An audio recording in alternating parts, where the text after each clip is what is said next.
histoire extraordinaire que tu viens de nous raconter.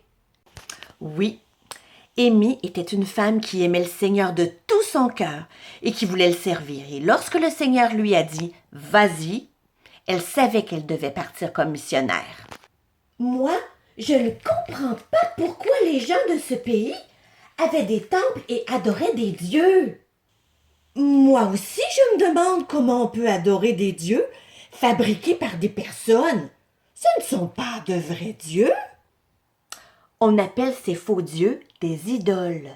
Les gens de ce pays croyaient que leur malheur était occasionné par des péchés qu'ils avaient peut-être faits et que s'ils offraient un sacrifice, ils seraient pardonnés de ce péché et pourraient ensuite avoir une meilleure vie. C'est complètement fou! Tout le monde sait qu'il n'y a qu'un seul Dieu et que nous n'avons pas à faire des sacrifices pour nos péchés, car Jésus a fait ce sacrifice à notre place. Oui, et nous n'avons qu'à lui demander de nous pardonner et de venir dans notre cœur pour qu'il soit notre ami pour toujours, pour qu'il nous accompagne, nous protège et nous dirige. Vous savez ces choses parce que vous venez à l'école du dimanche, mais plusieurs personnes ne connaissent pas cette vérité et Amy désirait enseigner aux personnes de ce pays comment le seul vrai Dieu est merveilleux. Est-ce que les idoles existent encore aujourd'hui en Inde?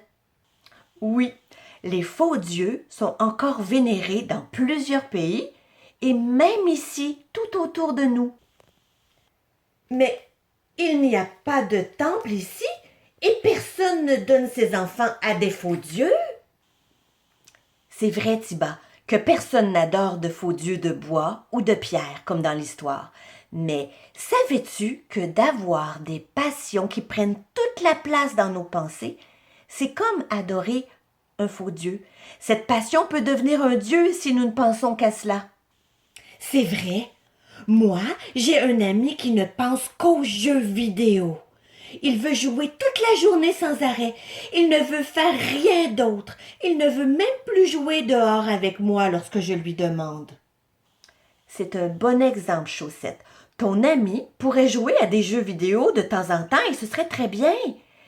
Mais la passion de ton ami prend toute la place dans son cœur. Il n'y a plus de place pour les autres choses de sa vie et surtout plus de place pour le seul vrai Dieu. On appelle cela de l'idolâtrie. Penses-tu que si je fais mon sport préféré, c'est une l'idolâtrie? On ne dit pas une l'idolâtrie, Tiba, on dit l'idolâtrie. Et non, si tu fais du sport, c'est très bon pour ta santé. Et ce n'est pas un faux Dieu. À moins que ce sport ne prenne toute la place dans tes pensées et que tu ne fasses plus rien d'autre, comme dans l'exemple de ton ami. Ça veut dire que ce qui est le plus important, c'est d'aimer le Seigneur de tout son cœur. Oui, et qu'on lui donne la première place dans notre cœur. Bravo, Chaussette et Tiba, vous avez bien compris la leçon.